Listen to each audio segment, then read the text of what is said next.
The Metroid franchise doesn't shy away from featuring weird enemies across its multiple games. After all, in a series where every creature is meant to come from multiple planets, it's difficult to tell which ones are the strangest. So, as unconventional as the series is, what even classifies as a weird enemy? Well, right from the get-go, all bosses will be excluded from this list. After all, if we were to take them into consideration, they will probably take up the whole list. They'll probably get their own video in due time, but for now, this is an enemy-only video. With that in mind, we'll take into account anything that behaves uniquely in some way or whose design simply sticks out from the rest.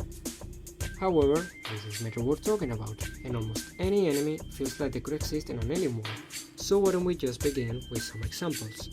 Starting with one of the most well-known non-conventional enemies, we have Shaktool from Super Metroid. In Maridia, there's a room filled to the brim with sand, except for a small space where an artificial enemy can be located. This fella appears to possess saw discs for limbs, and it seems to be some sort of biomechanical entity. This is the first and only instance of this enemy in the whole Metroid franchise, and it proves to be completely harmless to Samus, never directly attacking. It's only when she gets near that the blades will damage her, but aside from that, the creature is completely harmless. It doesn't attack, but it progressively removes the sand located in the room, which Samus can normally achieve no matter the upgrades she obtains. However, Samus can potentially kill it, and if she does, she won't be able to traverse through the room, since the sand will not be fully cleared out. But if she shows Shaktool some mercy, she will be repaid with the complete removal of the sand in the room and the access to its adjacent room, where the spring gem can be obtained. This upgrade is completely optional, but it remains as one of the most unique obtention methods of any upgrade thanks to this little guy. This is the best example of a weird Metroid enemy, given how instead of proving to be an obstacle, it directly aids you in your journey, which no other enemy really does in the whole franchise. But if that was too big of a stretch, and we wanted to look for another type of uniqueness in Metroid creatures, we wouldn't have to go too far, since still in Super Metroid, there's a creature that can only be found in this title, and that is this particular orange Geemer. However, this isn't any Geemer, because this particular enemy has a quirk that no other creature possesses. If you pay close attention to it, you can see how it follows Samus' movement. As soon as Samus goes through the door and enters this area, this orange Geemer will follow her all across the room from above. But now, if you try to directly encounter it from above, it will be nowhere to be found, only able to be encountered from below and thus never allowing direct confrontation with the enemy. This proves to be a unique quirk no other enemy in the series possesses, since this Geemer is most likely meant to exist not as an enemy, but just as an Easter egg. This is another type of quirkiness these creatures may possess, but it's not only limited to this. There can also be enemy variants that only appear in one particular game, such as the next case. In Zero Mission, there's a variant of the Reaper called the Wind Reaper. This enemy would normally not be that memorable, if it weren't for the fact that there's only one of its kind throughout every single Metroid game. Normally, Reapers utilize fire as a fuel to move around, but this one in particular is the exception to that rule, given how it actually possesses wings to move around. This particular version of this species can only be found in the Ensnared Kiru fight, where you'll need to use it as a platform to be able to damage the vines holding the cocoon together. This unique trait allows the Wind Reaper to be capable of changing its height thanks to its wings, instead of the normal straight path Reapers follow, following a wave-like path instead. Its status as an enemy is even debatable, since it's meant to be used as a platform. But even then, regardless of its alignment, its existence proves to be a conundrum for the species, being the only one of its kind to be featured in a Metroid game. But now, we move on to a particular kind of enemy only present in Metroid Prime, the Pulse Bombu. The Pulse Bombu are very reminiscent of another enemy featured throughout multiple games, the Atomics. Just like the Atomics, the Pulse Bombu are blue round creatures with 4 yellow bombs made out of electricity that hardly classify as living beings, but that don't fit into the description of being artificial either. These electrical creatures function unlike any other, because instead of just harming Samus like most enemies, if she were to get too close to them while charging any of her beams, she would attract these creatures to her. While this is happening, the pulse Bombu will fill Samus' visor with static that completely covers the entire screen, ultimately blinding her for a brief period of time. And even if these oddities of nature don't attack directly, they can always harm Samus by making contact with her. However, given how they are made out of electricity, a simple shot from the wave beam will be enough to take care of these electrical beams. Still, this fits into the criteria given how such property hasn't been explored in the franchise outside of that example. But going back to Super Metroid, there's a type of enemy that works more as an environmental hazard for Samus rather than as a direct threat, and those are the Samus Eaters. The Samus Eaters, as the name suggests, are plant-like creatures that begin to chew on Samus if you were to accidentally slip and fall into their mouths. After a while, however, they will halt their chewing and Samus will be able to break free from them.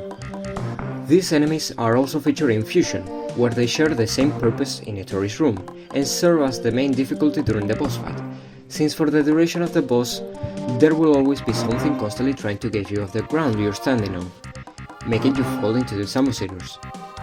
This is unlike any other creature in any game, since there aren't many creatures that act as a passive threat for Samus throughout the series. But what about an enemy that was never meant to be an enemy? In Hunters, there's a very peculiar creature only present in the final area of the game, the Trocra. These organic creatures explode when touched, dealing damage to anyone that happens to stand near them in the process.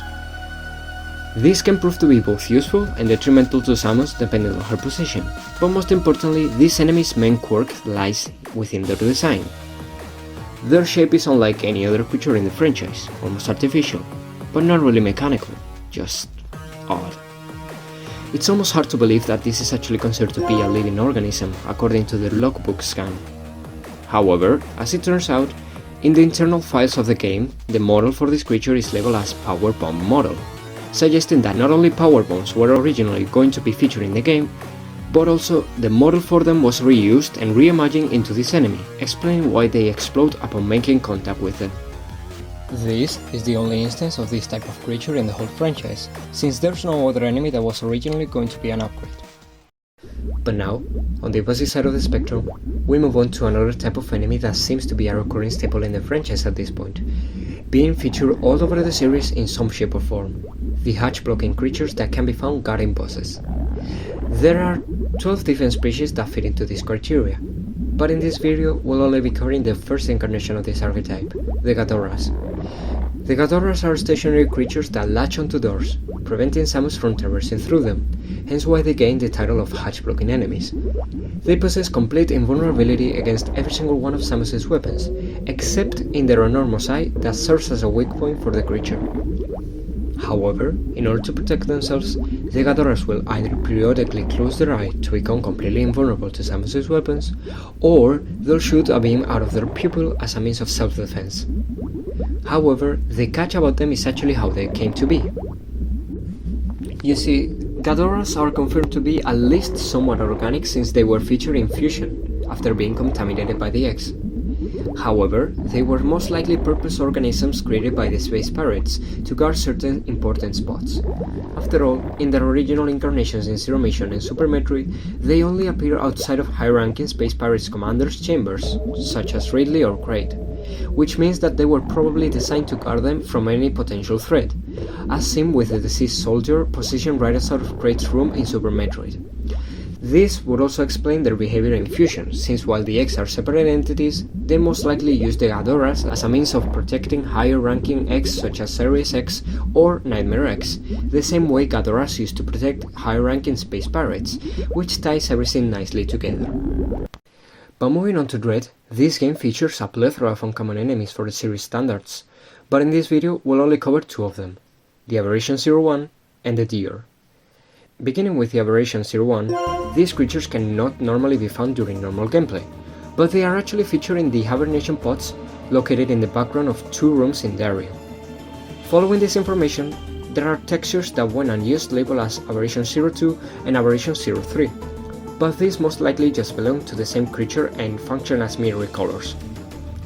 Regardless, this creature's status as an enemy is so ambiguous that it's uncertain whether or not they were affected by the X, since they were never depicted exiting their pods. And finally, the deer can be spotted throughout multiple places in Dread. but just like the aberrations, they can never be directly interacted with. They permanently appear in Gabaran and Archeria, being scared away as soon as Samus passes near them. Because of their nature, it makes sense for them to not be directly featured in the game and being relegated to the sidelines, but they still give the world CDR lots of life. However, unlike the aberrations who never leave their containment, the deer are free to roam, which means that unless they were deemed useless by the X, they most likely got contaminated at some point, just like the rest of the species on CDR. And that's all for today's video. There are so many enemies in the Metroid franchise that could be considered to be weird, that there could be plenty of videos of this caliber. So if you'd like to see more of this, or maybe a video featuring the weirdest bosses in the Metroid franchise, make sure to let me know down in the comments below. If you enjoyed your time here, there are more videos on the way, so if you want to, you can always keep an eye out for that. For now, however, I've been Armor Slayer, and it's been a pleasure to have you. I'll see you guys next video.